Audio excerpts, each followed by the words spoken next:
मस्त मोकळी सुटसुटीत अशी बघू शकताय मटन बिर्याणी तयार झालेली आहे।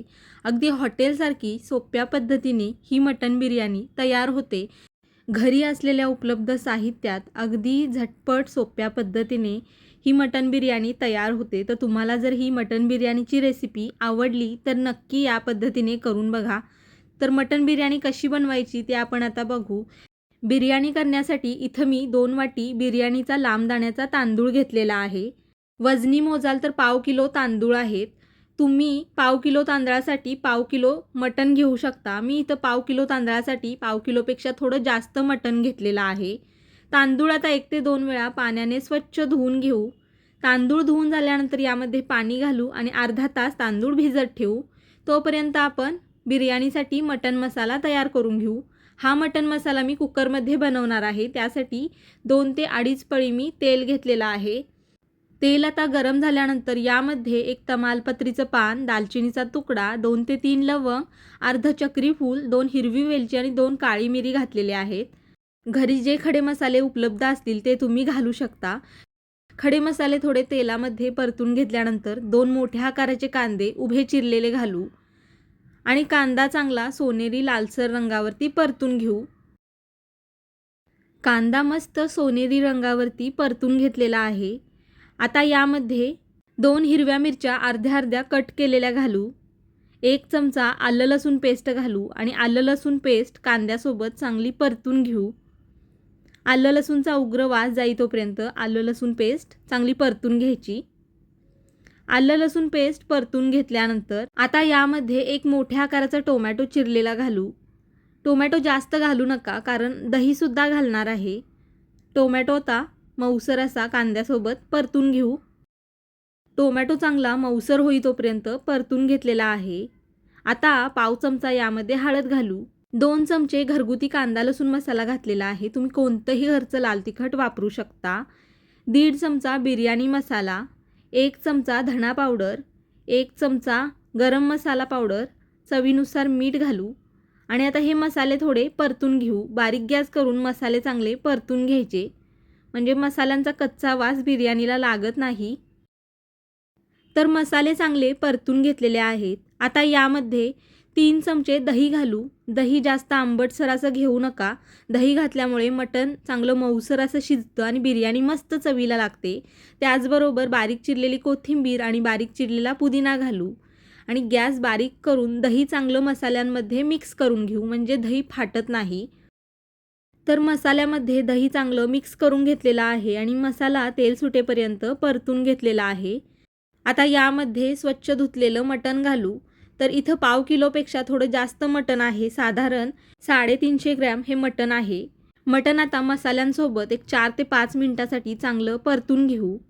तांदळापेक्षा मटणाचं प्रमाण जास्त ठेवलं की बिर्याणी मस्त अशी चवीला लागते। तर साधारण 4 ते 5 मिनिटासाठी हे मटण मी बघू शकताय मसाल्यांसोबत परतून घेतलेलं आहे। आता यामध्ये थोडं पाणी घालून मटण आपण शिजवून घेणार आहोत। तर अर्ध्या वाटीला थोडं जास्त पाणी यामध्ये मी घातलेलं आहे। मटणाला सुद्धा त्याचं पाणी सुटतं, त्यामुळे जास्त पाणी घालू नका। सरसरीत अशी ही बिर्याणीसाठी मटण ग्रेव्ही किंवा मटण मसाला बनवायचा आहे। तर आता पाणी घातल्यानंतर मिक्स करून घेतलेला आहे।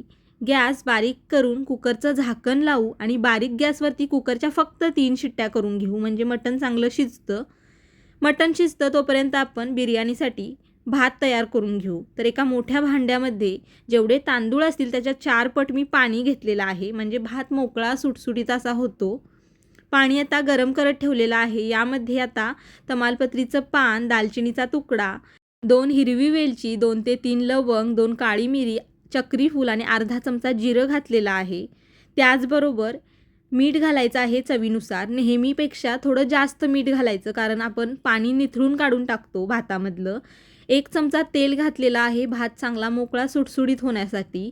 त्याचबरोबर छोटी लिंबाची फोड घातलेली आहे। लिंबू किंवा लिंबाचा रस घातल्यामुळं भात पांढरा शुभ्र असा तयार होतो, मोकळा सुटसुटीत असा तयार होतो। आता पाण्याला चांगली उकळी आलेली आहे। पाण्याला उकळी आल्यानंतरच भिजवलेले तांदूळ यामध्ये घालायचे आहेत। तांदळामधलं पाणी पूर्ण निथळून काढून टाकलेलं आहे। यामध्ये आता तांदूळ घालू।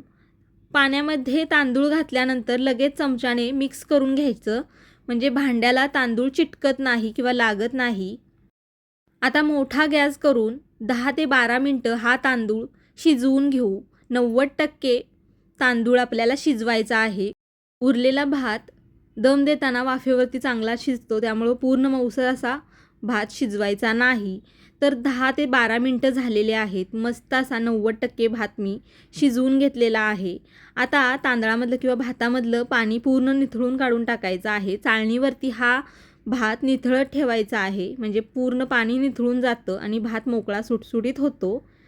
त्याचबरोबर मटणसुद्धा मऊ असं शिजवून घेतलेलं आहे. कुकरच्या 3 शिट्ट्या झाल्यानंतर गॅस बंद करून कुकर मी पूर्ण थंड करून घेतलेला आहे आणि मस्त सरसरीत अशी मटण मसाल्याची ग्रेव्ही तयार झालेली आहे बिर्याणीसाठी. जास्त घट्टसर असा मटण मसाला ठेवायचा नाही, नाहीतर बिर्याणी कोरडी कोरडी अशी होते, मसालेदार बिर्याणी लागत नाही. मटणसुद्धा मस्त मऊसूत असं शिजलेलं आहे. आता बिर्याणीसाठी भात आणि मटणाची लेयर करून घेऊ, म्हणजे मस्त मसालेदार अशी मटण बिर्याणी तयार होते. तर त्यासाठी इथं मी जाडबुडाचं भांडं घेतलेलं आहे. भांड्याला सगळ्यात पहिला थोडंसं तूप किंवा तेल लावून घ्यायचं. तर भांड्याला इथं मी साजूक तूप लावून घेतलेला आहे. साजूक तूप लावून झाल्यानंतर थोडासा भात अशा पद्धतीने बघू शकताय पसरवून घ्यायचा आहे. जास्त नाही, थोडासा अगदी पसरवायचा, म्हणजे बिर्याणी भांड्याला लागत नाही. भात थोडासा पसरवून घेतल्यानंतर अर्धं मटण शिजवलेलं आहे किंवा मटण मसाला शिजवलेला आहे, तो या पद्धतीने पसरवून घ्यायचा. मटण मसाला थोडा पसरवून घेतल्यानंतर उरलेला भात आहे त्यामधला अर्धा भात या पद्धतीने अगदी हलक्या हाताने पसरवून घ्यायचा. भात पसरवून झाल्यानंतर यावरती आता बारीक चिरलेली पुदिन्याची पानं, बारीक चिरलेली कोथिंबीर आणि तळलेला कांदा पसरवून घेऊ. आता यावरती उरलेलं सगळं मटण मी घातलेलं आहे. मटण पसरवून घेतल्यानंतर उरलेला जो भात आहे तो सुद्धा अगदी हलक्या हाताने पसरवून घ्यायचा, म्हणजे मस्त मोकळी सुटसुटीत अशी बिर्याणी तयार होते. तुमच्याकडे जर पुदिना नसेल तर फक्त कोथिंबीर तुम्ही घालू शकता. आता भाताची लेयर लावून झाल्यानंतर बारीक चिरलेली कोथिंबीर, बारीक चिरलेली पुदिन्याची पानं घालू. त्याचबरोबर खाण्याचा लाल कलर आणि पिवळा कलर पाण्यामध्ये मिक्स करून घेतलेला आहे, तो मी भातावरती या पद्धतीने पसरवलेला आहे. तुम्हाला जर आवडत नसेल तर नाही घातला तरी चालेल. पुन्हा यावरती तळलेला कांदा पसरवून घेऊ आणि 1 ते 2 चमचे मी साजूक तूप यावरती घातलेला आहे. तर बिर्याणीचं हे भांडं तयार झालेलं आहे. बाजूलाच मी 5 मिनिटासाठी मोठ्या गॅसवरती हा तवा गरम करून घेतलेला आहे. तवा आता चांगला गरम झालेला आहे. यावरती आता बिर्याणीचं भांडं ठेवून देऊ. भांड्यावरती पॅकबंद असं झाकण ठेवू. झाकणावरती मी खलबत्ता ठेवलेला आहे, म्हणजे वाफ बाहेर जात नाही. आणि बारीक गॅस करून बिर्याणीला 20 मिनटं दम देऊ, म्हणजे मस्त मसालेदार मटण बिर्याणी तयार होते. 20 मिनटं झाल्यानंतर लगेच झाकण उघडायचं नाही, एक 10 मिनटानंतरच झाकण उघडायचं, म्हणजे मसाल्यांची जी चव असते ते बिर्याणीमध्ये मस्त उतरते, बिर्याणी चांगली सेट होते. तर थोड्या वेळानंतर झाकण उघडलेलं आहे आणि तुम्ही बघू शकताय मस्त मोकळी सुटसुटीत अशी मसालेदार मटण बिर्याणी तयार झालेली आहे. तर घरच्या उपलब्ध साहित्यात हॉटेलसारखी ही बिर्याणी तयार होते. अजिबात कोरडी कोरडी अशी लागत नाही. मसालेदार अशी ही बिर्याणी गरमागरम खायला एक नंबर अशी लागते. तर साधी सोपी अशी ही तुम्हाला मटण बिर्याणीची रेसिपी आवडली असेल तर नक्की एकदा करून बघा. व्हिडिओ आवडला असेल तर लाईक करा, शेअर करा. चॅनलला सबस्क्राईब केलं नसेल तर सबस्क्राईब नक्की करा. पुन्हा भेटू अशाच एका मस्त रेसिपीसोबत. धन्यवाद.